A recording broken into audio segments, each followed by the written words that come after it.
Okay. Hello, my name's Ed Burns. Can everyone hear me okay? All right. All right, this talk is JAX RS 2.1 for Java EE8. Thank you very much for coming today. We really appreciate you choosing our session. There's lots of different sessions to choose from, and I'm very glad you chose this one. First, a little bit about myself. I am the Servlet and JSF co-spec lead. I've been a speaker at many conferences internationally over the years and written a few books, enterprise Java-related books for McGraw-Hill. And so I'm happy to be talking to you about JAX RS, which is a technology that I've used but never had a leadership role in. Okay, and hi everyone. I'm Pavel, and I'm a Java API for WebSocket specification lead. I'm also long-time Jersey developer, so basically I participated on Jersey since version 1.1, which was released like 8 years ago. So that qualifies me for being a REST expert, I guess. You're the expert, absolutely. Thanks. And actually, I'm current implementation lead of Project Jersey, which is JAX RS reference implementation. So here's our agenda for today. We're going to set the context by putting JAX RS in the perspective of where it lives in Java EE8. We're going to go over the Reactive API and what we have already, what we're thinking about doing in the future. Some detail on server-sent events, which is one of the big ticket features in 2.1. We'll talk about Java EE integration, circuit breakers in HTTP2, present the roadmap, which you've probably seen already, but maybe we have another little more detailed information on it, and some Q&A at the end. So we've announced JAX RS 2.1 a while ago, and the scope largely remains unchanged for this one. We will fold in and make adjustments to better align JAX RS with the new Java EE8 focus on microservices and containers and other key aspects of the EE8 update that you'll see later on. Jersey will continue to be the reference implementation. Glassfish will continue to be the release vehicle. So everything is going to be okay with JAX RS. I feel that it's a very important technology. If you're pretty much doing REST in Java, you're likely doing it with JAX RS. The most popular alternative, if you're not using JAX RS, is the Spring REST controller. But the two technologies are very similar in how they solve the problem and how they present the solution to the user or developer. There are quite a few popular frameworks that depend or leverage Jersey. Drop Wizard is one of them. You can use Jersey with Spring Boot. Apache Camel and Cache Server are all using Jersey in some form or another. I'm very fond of pointing out that a specification isn't a specification unless there are at least two implementations out there, and Jersey is no exception to that rule. So JAX RS is certainly no exception to that rule, with Jersey and REST Easy and Apache CXF, three multiple different implementations there. A brief aside here, a friend of mine from college is giving this talk. Cavium happens to be one of the technologies that's used in Oracle's bare metal cloud. So I don't know if they'll talk about that specifically in this session, but today at 4 o'clock over in the Hilton, they're going to be talking about Java on ARM64 servers. So take a look at that. Now the JAX RS history. JAX RS history has a kind of similar track to JSF, if you can believe it, whereas it started outside of Java EE and then got brought into the platform. So JAX WS was the hot JAX technology of Java EE5, because that was 2008, and SOAP was the new hotness at that time. So JAX RS 1.0 was actually not in any Java EE release. It was an independent release. Not until Java EE6 in 2009 did we have JAX RS version 1.1 going into the core platform. And that was JSR 3.11. It was the way to finally do REST in Java, because at that point in time, as early as 2009, REST started to heat up, and web services started to go down, and SOAP started to go down, and just plain old REST started to take off. It did have support for POJO-based model development. It was HTTP-centric and container-independent, and all of these things that we come to know and love about using REST for our web services. which you don't even call them web services anymore, though. Then we had Java E7 with JAX RS 2.0, JSR 339. There we used the REST client API. We introduced filters and interceptors, asynchronous processing, bean validation, which was a part of Java E6, but we could use it in JAX RS 2.0, and JSON-B, which was a big deal. Although the integration story for JSON is going to get much better for JAX RS 2.1. Which brings us to the next bullet point, JSR 370. And that is going to be adding non-blocking I/O, reactive clients, server-sent events, all the things we're going to talk about here. I just want to mention briefly innovation and standardization. As a longtime JCP spec lead, I've seen firsthand the perils of premature standardization. We definitely believe that innovation happens in open source. Innovation happens where you guys are using the technologies in anger, and then we eventually will take the best practices and put them into the spec and say, hey, we've figured this whole bit out as an industry. Let's put it in the standard and see if we could all use it. So I wanted to use this opportunity to show how technology starts in Jersey and moves its way into JAX RS as we go along. So JAX RS 1.x had just the basic feature set, and then Jersey, for a long time, had the client API and filters. Then when we did JAX RS 2.0, those moved from Jersey into JAX RS. So now we have some more features in Jersey 2.x that we're working on, we've got out there now, and we're going to be putting those over into JAX RS 2.1. So we expect this cycle to continue as we go forward. Let's talk now about the Reactive API.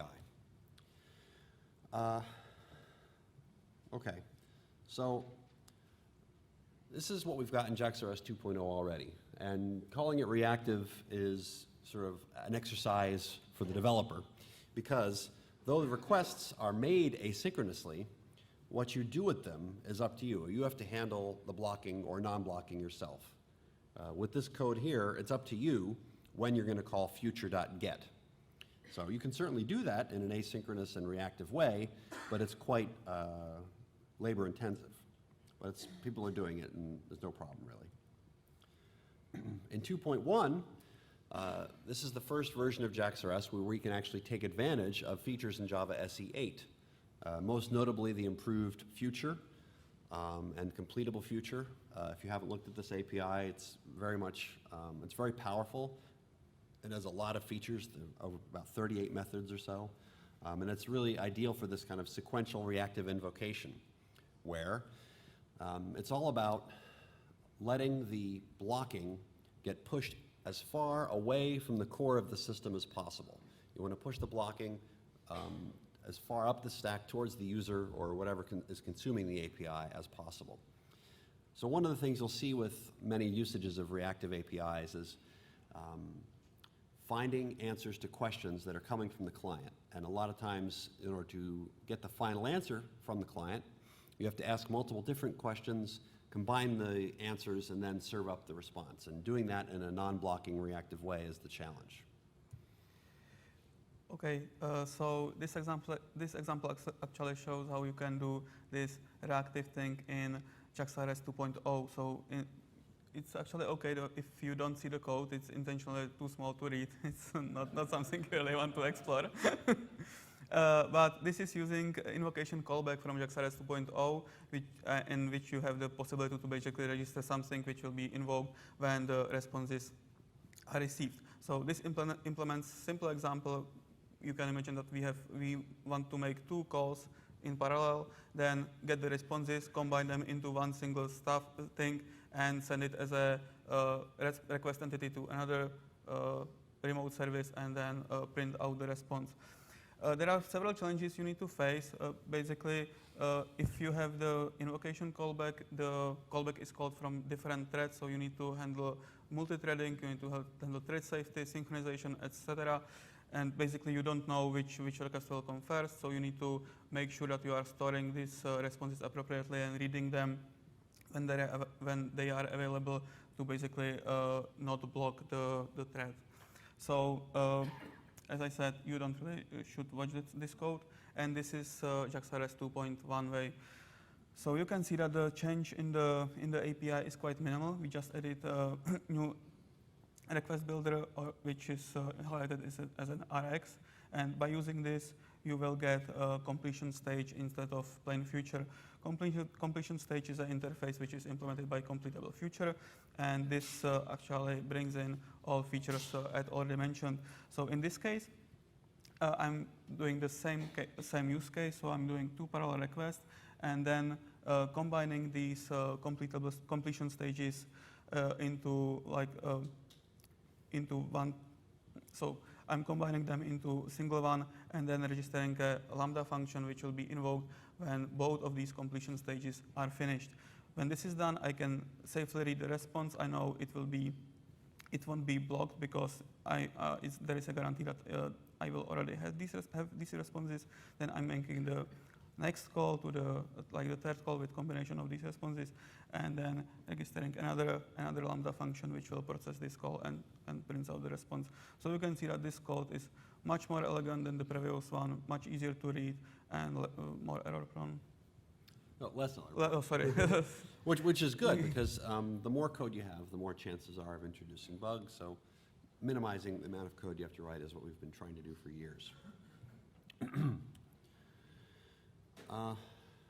Now, many people are already aware that, again, it's kind of this conundrum, because we've got Java EE8, and by the time EE8 is out, SE9 will be done, but we have to have EE8 with SE8, and that's just how it is.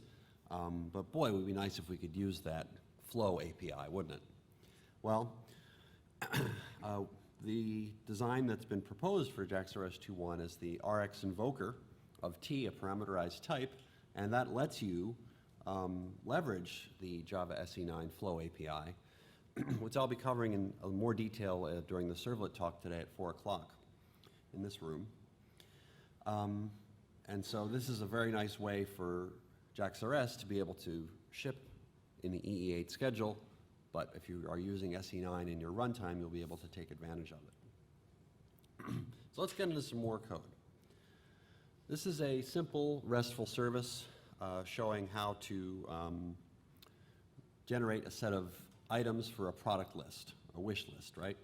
So we have 3 different sources of information that we're interacting with here. First, we're asking user management service, give me the wish list products for the current user. So for each user, get the product ID, and for that product ID, ask the promotion service, give me the promotions that are available for that product, and then for each product, get the details for that product, and combine all those results into the list, which we're going to be serving up in response to this nice GET request for wish list promotions. Now, to do this with the existing API, it's all of this jazz here, and it's a bit much to understand and parse, but basically, let me see if I can make this a little easier for myself to read even. Right. We're doing a GET request on wish list promotions, and you can see that we are producing the wish list promotions with the suspended annotation here. And the suspended annotation is the thing that causes the server to not block when you are waiting for the results of the resource invocation method. Another thing to note is we're taking advantage of Servlet 3.1 NIO and Java SE8 function pointers here, and also some CompletableFuture to get the job done. So it's still rather complex. It doesn't really compare to this previous code in terms of ease of use.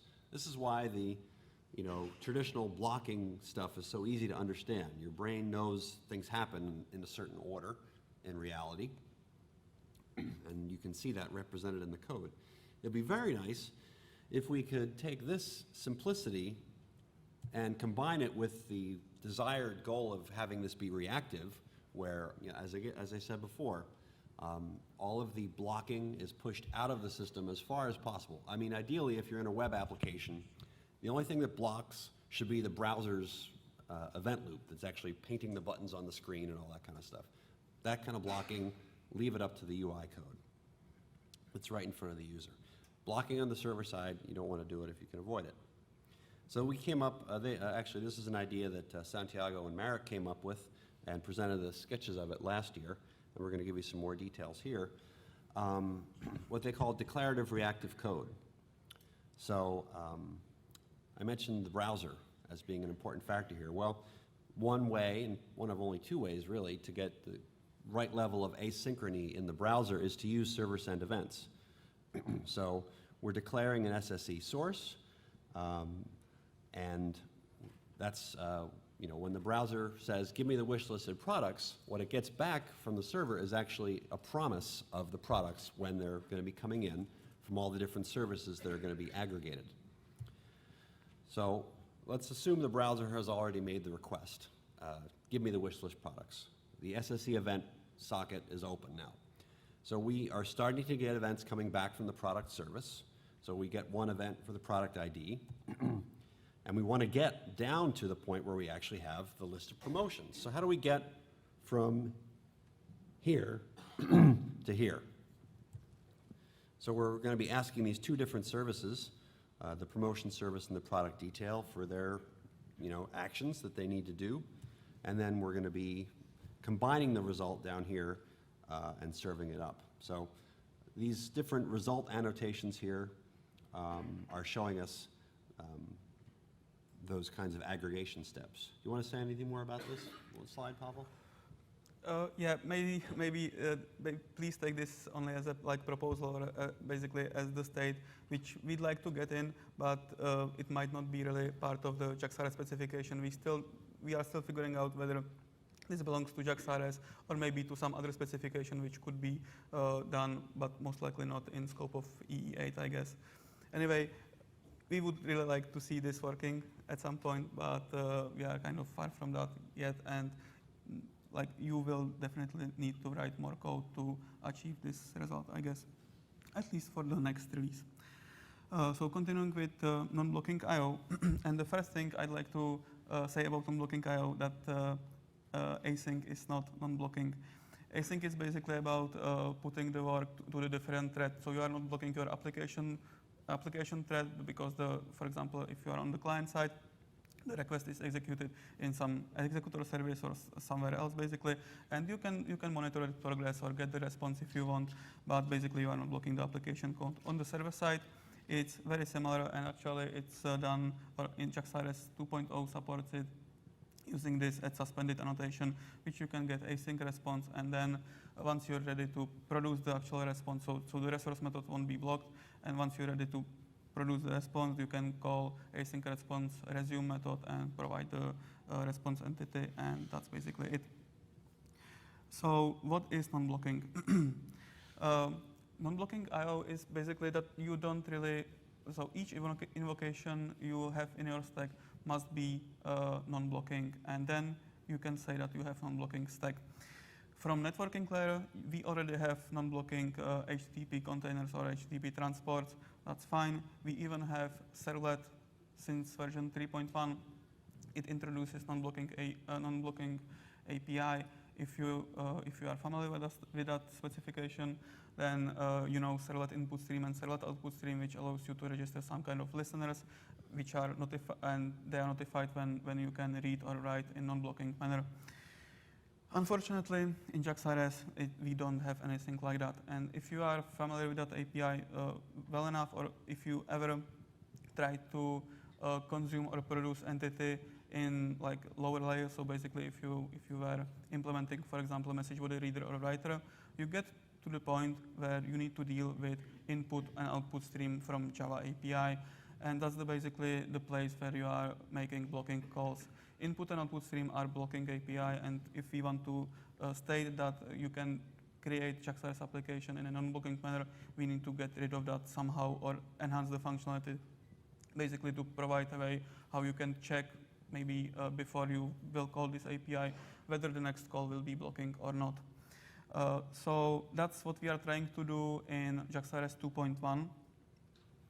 It's not really clear how this will be done yet.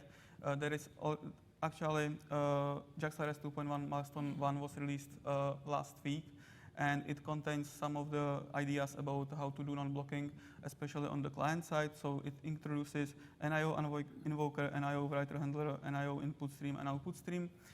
And you might ask that why don't we use servlet input stream and servlet output stream because it's already there. That's simply because we don't want to have the dependency on servlet API directly, like embedded in JAX RS API, because we still expect that you should be able to run JAX RS application outside of servlet. And that might be something that is more important and gets more important in the future when we think about Java EE9 and breaking the things apart and making them independently deployable and what they're calling just enough runtime.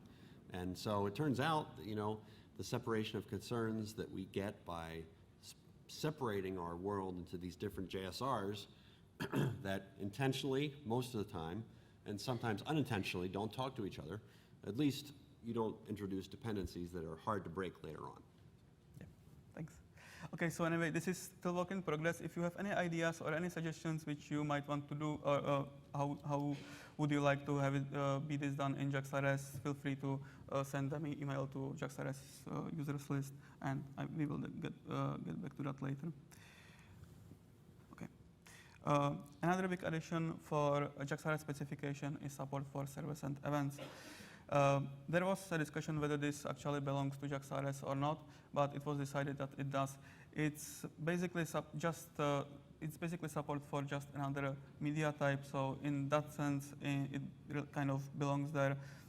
Servers and events is a protocol which is part of the HTML5 family of protocols, and it provides a communication channel from server to the client, and you can see that as asynchronous channel. So basically, the client will subscribe to event updates, and then the server can send, when there is such an event available, then it will send it back to the client. It's text protocol, the SSE is text protocol, and each message has some metadata, each event has some metadata. It's event, data, ID, and retry. Event, you can see events as a topic or something like that. Data is actually payload of that message. ID is the sequential ID of individual event, and the retry is basically some kind of communication or negotiation about for how long the client should wait until repeating the connection when the connection is lost, or trying to reconnect when the connection is lost. Servers and events are actually widely supported in various browsers, as you can see on the table on the right side. The only issue is that for some reason, Microsoft Internet Explorer and Microsoft Edge browsers don't support servers and events. I don't really know why. Last year, I couldn't believe it myself. When I checked can I use, I'm like, what?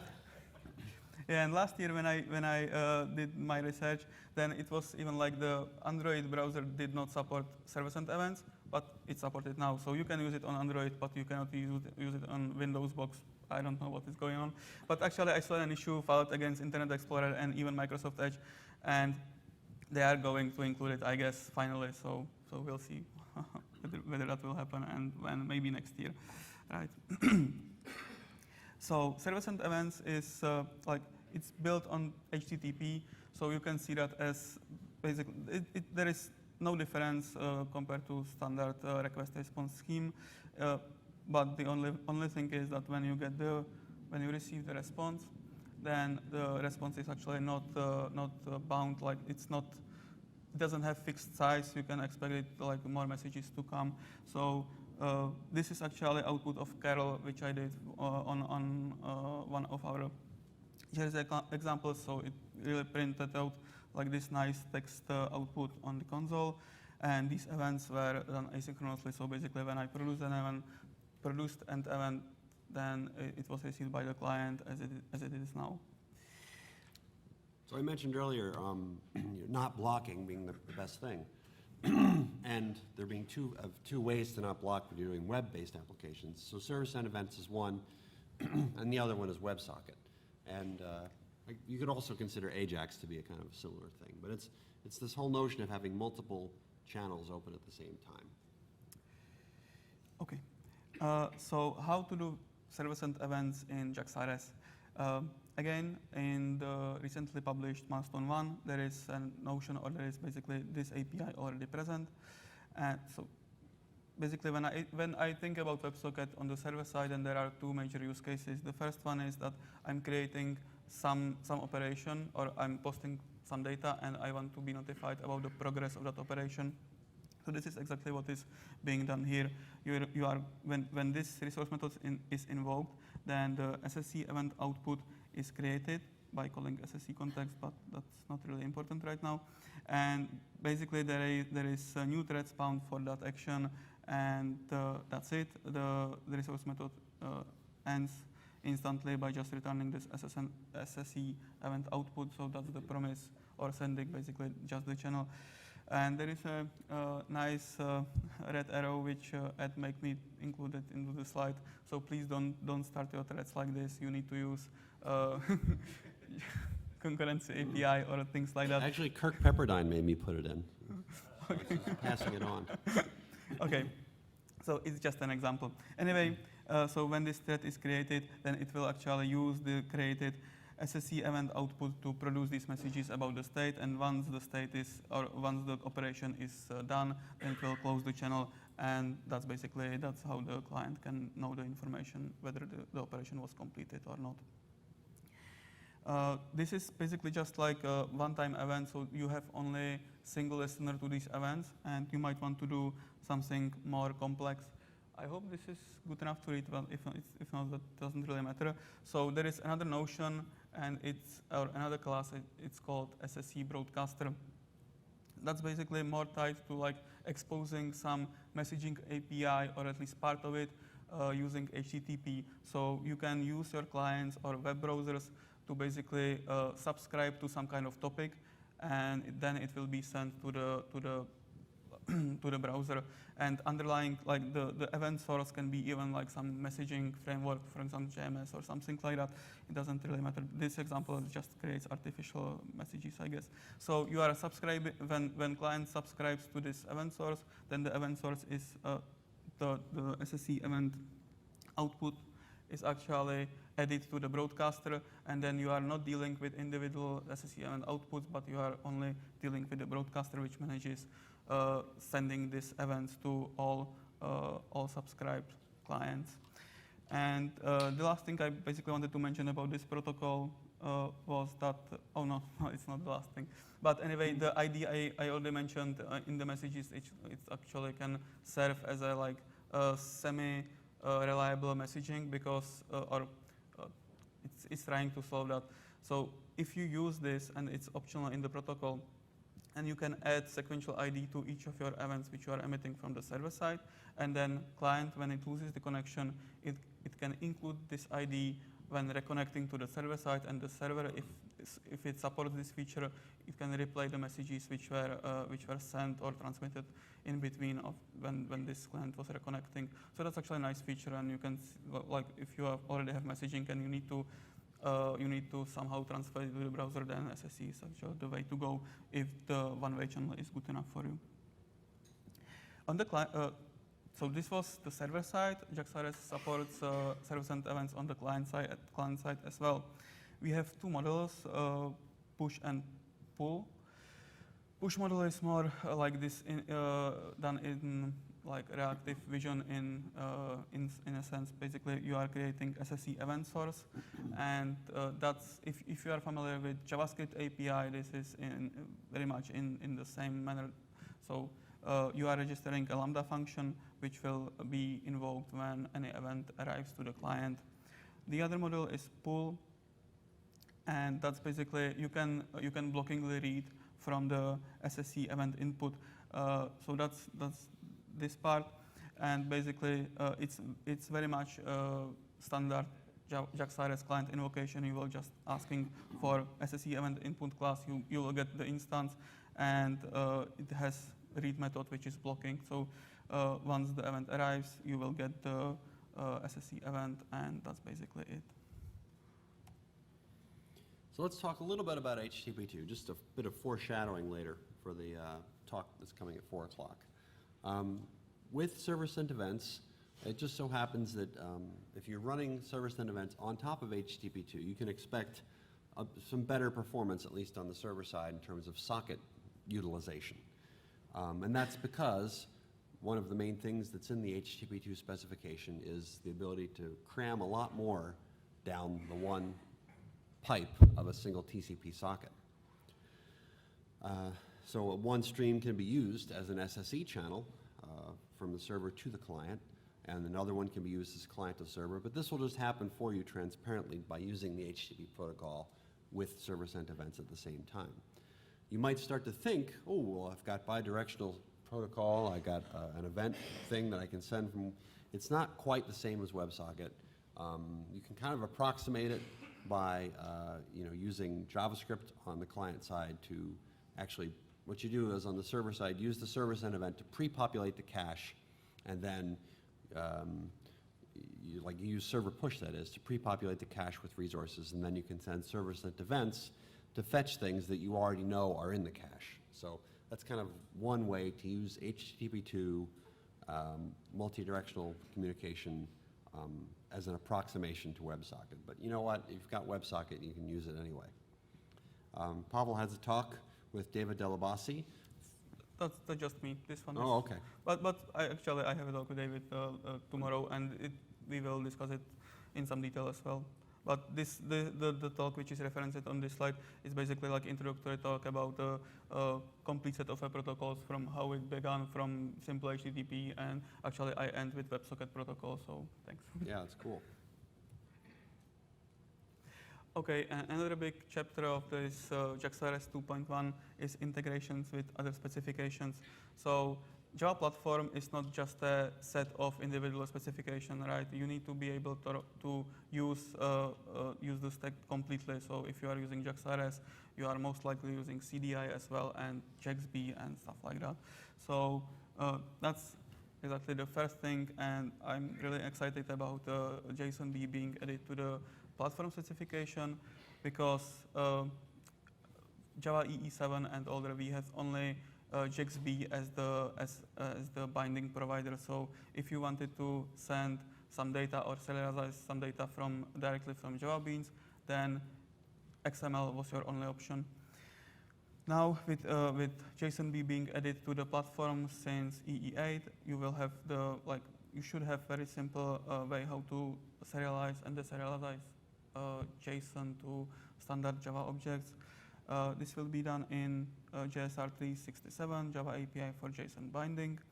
And unfortunately, the talk about this was yesterday, but I'm not sure whether it was recorded or not. Anyway, the specification will include very similar features to what JAX-B provides. That it's not that complex, since JSON is by far not that complex as XML, and there were some standard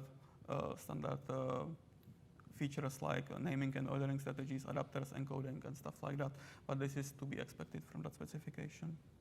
So I wondered, I have a kind of a warped perspective as being inside of specs for so long, but when I work on or code and use JAX RS in Jersey, I find myself in a situation where I'm asking, well, is this feature coming from Jersey or is it coming from JAX RS? And one of the things that's annoying is, okay, I have to use Moxie or Jackson to get the JSON goodness that I want. Does that bother anyone else? Yes. Okay. All right. So it's not just me. Good. Well, you won't have to do that anymore. Yeah, exactly. So basically, thanks that this provides a really nice way how you can write portable applications. So you won't need to care if you are running on top of Jersey or REST-easy. You will just use JSON, and that will be it. So I'm really looking forward to that, because this creates pain for me as a Jersey developer as well, because there is sometimes confusing configuration, and I can say that every JAX RS implementations do support JSON in some way, but the support is different in each implementation. So basically, when somebody will get the example from, I don't know, REST-easy, and he tries to run it on Jersey, right, it works, but it produces different output, and then there are some confusions about that. So I'm really looking forward to integrating with this specification. I think we even had some bugs we had to fix once, where there's a problem with the version of Moxie that was in WebLogic, and it was a bit of a mismatch. So simpler is better. Yeah, so by the way, Moxie is nice queue actually, because we were trying to solve this in multiple ways, and one of them was to provide JSON binding for annotations for objects which used JAX-B annotations, which is basically what Moxie does. Moxie is JAX-B implementation, but it also provides XML binding. But again, if you don't have this support in your JAX RS implementation, it simply doesn't work. So yeah. Next integration is, or next specification to be integrated with is CDI, and basically CDI is becoming more and more used in the platform, and it basically serves as a glue between multiple specifications. So if you are using you can use JAX RS resource, which is also a CDI bean, and you will get some perks based on that. There are some things which needs to be sorted out. For example, JAX RS do provide some guarantees that for example, about which constructor will be used when you are creating the JAX RS resource, and sometimes this is not in sync with CDI, so we need to look into that and say basically how it should work, and it needs to be defined somehow. And there are some small features, but I want to highlight one, and that's basically in alignment what we are seeing with Java EE and 8 and 9, basically running directly on top of Java SE. So if there is something which needs to be done in JAX RS to enable this scenario, like running CDI container on top of Java SE and then running JAX RS application in there, then we might want to include this in the specification as well. The first problem which comes to my mind is that if you are in app server, then usually request scope is handled by servlet implementation. But once you are in Java SE without a servlet, then basically you need to handle it by yourself somehow. So that's something which might need to be added even to the JAX RS spec, like some callback or something which would control the request scope. Another specification actually which is going to be improved in Java EE 8 is Java EE Security API. The main addition for that which was announced is adding alt and OpenID Connect support. And if you ever dealt with security in JAX RS, you know about injectable object which is called security context. You can get some like user principal and authentication information or scheme from that object. And if we are going to support alt and OpenID, then we will need to enhance this and basically make the changes in this, so then we can support these use cases as well. It actually, the security context as it is now is quite simple class or interface, but it might need to be like much more complicated, especially when dealing with like different authentication and authorization schemes. Okay, and one of the newly introduced or proposed to be added specifications for Java EE 8 is configuration specification. The goal of that spec is to unify access for the configuration, for the application configuration, and for the framework config as well. For example, if you wanted to access the stuff which is defined in web.xml, you need to inject servlet context and somehow get the information from there if it's exposed by servlet API. So we hope that this would help. This would provide unified API how to access even like the config related to the application itself, but even like the things which are coming from the container if there is some container. Another important thing is that one of its goals is to provide externalized configuration support. That means you can have single package, you can call it jar file, it can be something else, and you can use this single package for development, testing, staging, and production, and basically just defining the configuration somewhere else. So the configuration wouldn't need to be included in the package itself, which is kind of a big deal. If you want to know more about this specification, there will be actually a talk tomorrow. I believe it will be in this very room by Dimitri, so please stop by. And actually the presentation is very nice of his, so yeah. How this can be implemented with or integrated with JAX RS? The obvious thing is that, let's say there is a config object which will be introduced, and then you must be able to inject the configuration into JAX RS resource. That's the most obvious way, and it should just work. What you could do is you can even inject like individual properties as for example, Java fields or class field or the parameter of the method. If you think about it, that it's very same thing as you can do with query parameters or path parameters in JAX RS already. So that's basically in the very same line. Okay, so this is just a proposal. We will see how it went or what the configuration spec will actually bring, but this is something we really looking forward to as well. Okay, talk a bit about circuit breakers here. I just think it's kind of funny that we've got circuit breakers and we've got back pressure. I think everyone wants to be either a plumber or an electrician nowadays. All right, so with circuit breakers in electronics and here in software, the idea is if the circuit is open, no current can flow through it. If the circuit is open, no requests can flow through it. So this is a bit of a simple state diagram here. When the circuit breaker is closed, everything is fine. And every time you ask the circuit breaker to go through, if it's closed, then you're going to succeed or fail, and you're going to keep going through this loop here, and everything is good when requests are flowing. However, when the circuit breaker is open, that's sort of a failure state. And the whole idea with circuit breakers is you can configure them to how to respond in the open case. So if it's open, you could say, let's retry a certain number of times and then forward the request, or you could define a back-off strategy where you try it once and then you wait and you try it again and then you wait twice as long and so on. And that's what we call in the half-open state.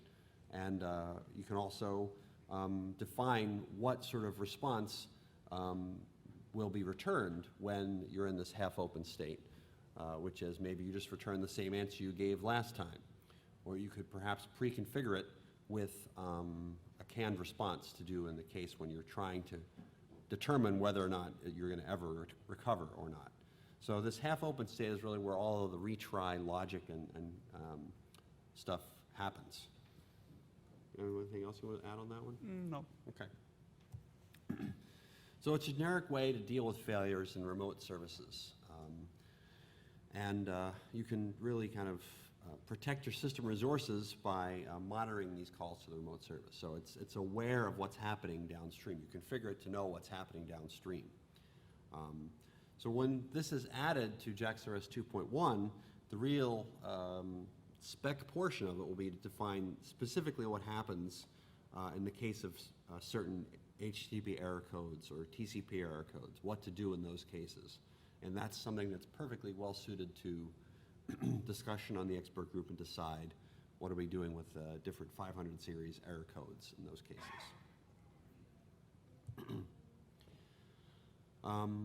Like everything else in JAX RS, there's going to be two approaches, the programmatic approach and the declarative approach. The programmatic approach is where you just invoke API yourself to set things up. And the declarative approach is when you sprinkle annotations on the code and it just does what you think that way. The things you will be configuring will be the service level agreement, the various back-off strategies and such. And this is still very much open discussion on the expert group. The question about, does JAX RS need to have any specific changes to account for HTTP2? It's HTTP2, we gotta put a bunch of new API in there to make it HTTP2-ish. Well, it's still a request response protocol, and really the newer features that are exposed as far as real surface area goes on an API are defined in lower layers. So we were thinking that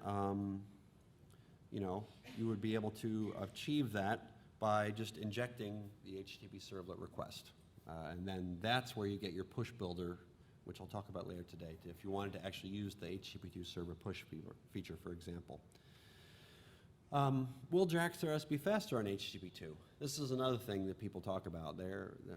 If you were a binary protocol person, and you used to remember COM and DCOM and all these technologies that would interact on the network using a binary protocol, you remember they were fast, right?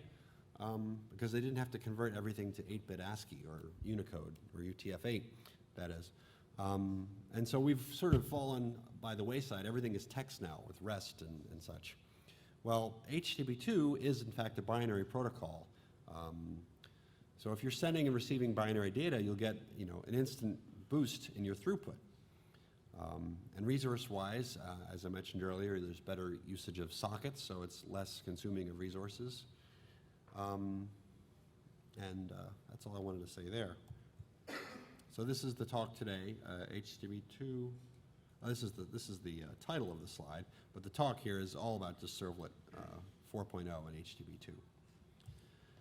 If you're not coming to that talk, I'll just give a brief overview of what I'm going to be saying there.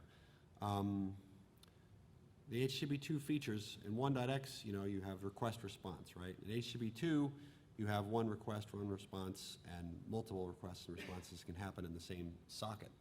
However, with server push, you can make one request, and the server can know, well, when I see this request, I know that I'm going to need this web page and these associated resources. Or in the case of a RESTful web service, you might use other things other than GIFs and images and such. As I said earlier, being able to @inject your servlet request, servlet response, and all the other artifacts is how we're currently, it's the plan of record for how to expose HTTP2 in JAX RS. Okay. And we're done, basically. There is the roadmap slide, which you might have seen on the Java EE keynote. So the JAX RS 2.1 is part of Java EE 8 set of specifications, and we actually plan to deliver it by the end of next year. So hopefully at next Java 1 we will be able to announce JAX RS in general availability, or at least some final draft. So next steps, if you have any feedback, or if you want to help with the specification or with the designing of these features which we just mentioned, then feel free to send us an email or message to if you are going to provide JAX RS related feedback to JAX RS spec mailing list, or if you want to talk about more generic stuff about Java EE direction, then you can use Java EE mailing list. It's actually, I just checked before this talk, and there are already discussions about these new proposals, so feel free to chime in. We are really keen to know your opinions about this matter. And most importantly, please take a survey. Okay, so you can join the JCP, and actually, if you want to talk about JAX RS, we will have Q&A definitely. But I will be in the Hacker Garden from 2 p.m. today, so feel free to stop by. My plan is to actually spend some time of accepting pull requests on Jersey. So if you have some pull request which is open for some time, then feel free to come by and we can work something out. Yeah, I wanted to say, I don't know if anyone's explained the purpose of these user lists right here, right?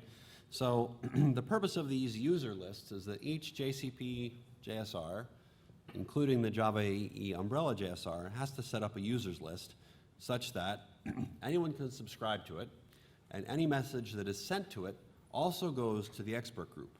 So it's a way for everyone to reach out, say, hey, expert group, you got to see this. Now, the expert group, not everyone can discuss on the expert group proper, but everyone can send and discuss on the users list. So it's kind of like a way to have an extra channel to reach the expert group. Yep. So if you have any questions, you can ask now. I want to shortly highlight 2 talks.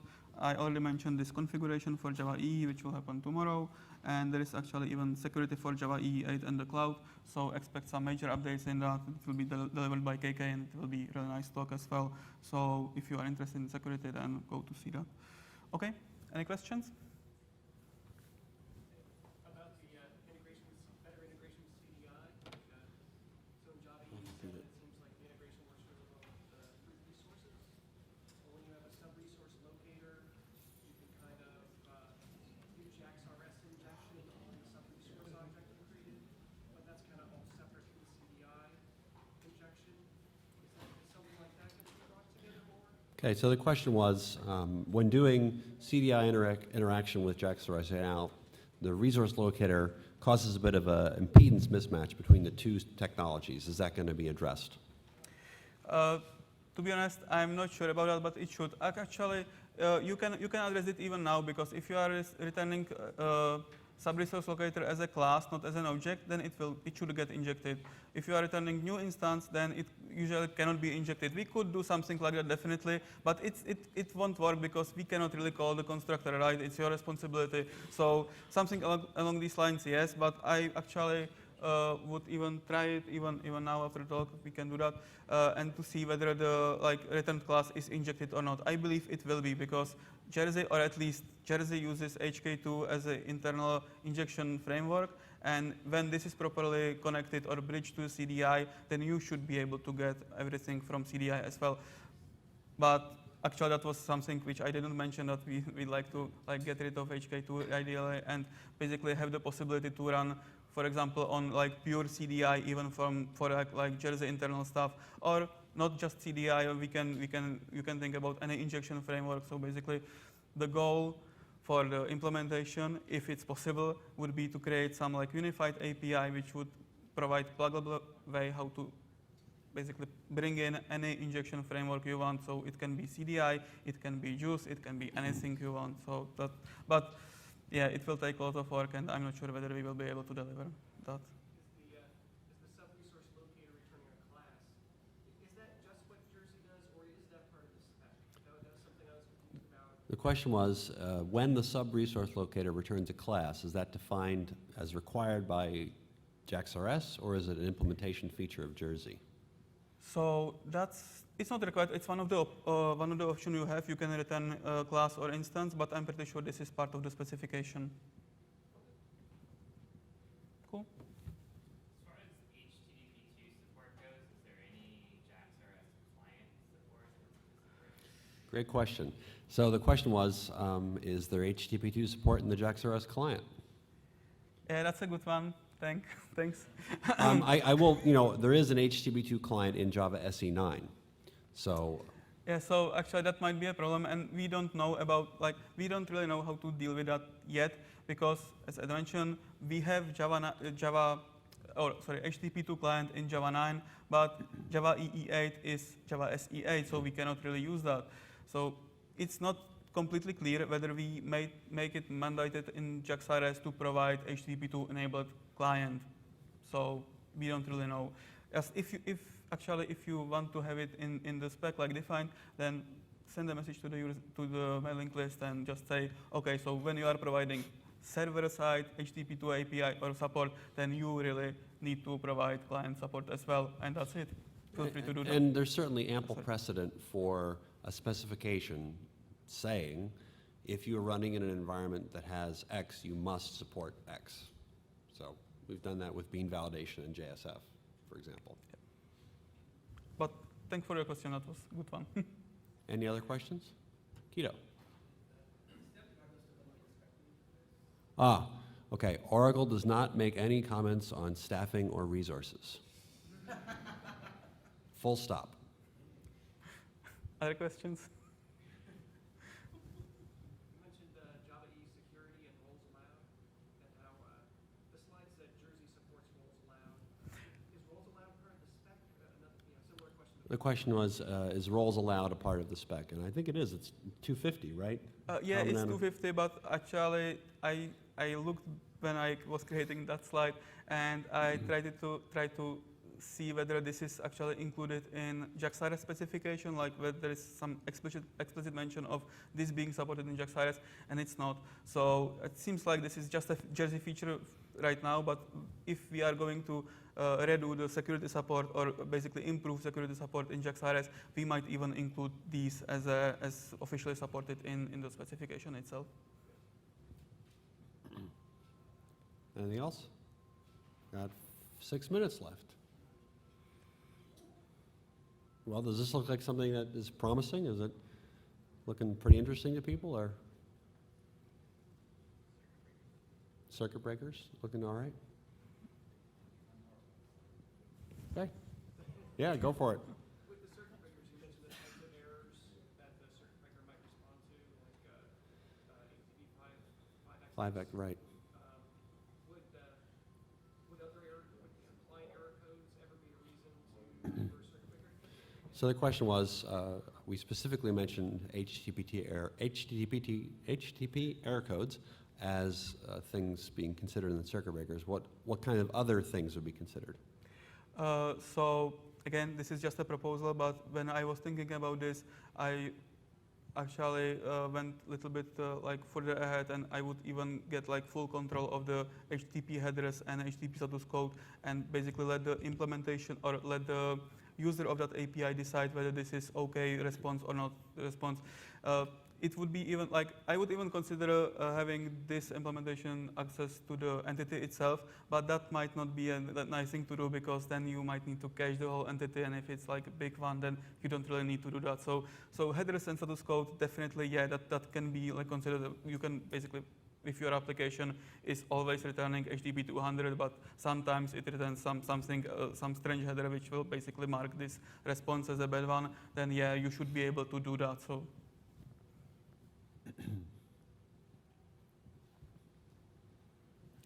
Any other questions? All right, well, thank you all for your time. Enjoy the rest of your show.